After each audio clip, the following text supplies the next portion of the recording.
Have you ever been stopped at airport security? Let me tell you about the worst mistake I've ever made at the airport. In 2013, I went to the USA with my sister. We took a road trip from New York to Key West and found some stunning places along the way, including some glorious beaches. Miles and miles of stunning white sand. And I decided I wanted to take some sand home with me as a souvenir. I don't recommend doing this. It's actually illegal in many places to remove sand from the beach, so don't be me. But that actually wasn't the mistake. I filled up a clear see-through bag with a bunch of sand. And the next day, we took a flight from Miami back to New York. And a thing about me is that I love shopping when I go on holiday. I find it super exciting, the little boutiques, the shops that you just don't get at home.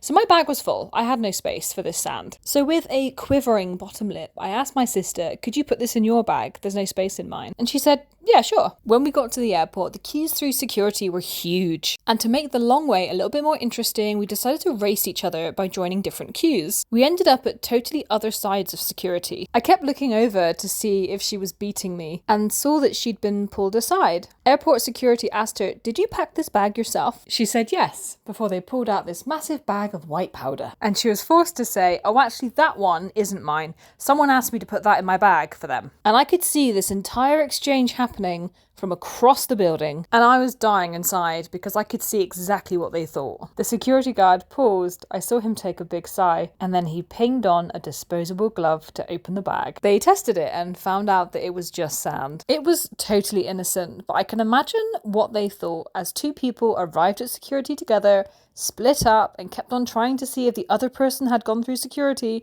only to be presented with a white bag of powder that they didn't pack. Hella shifty. But here's the thing.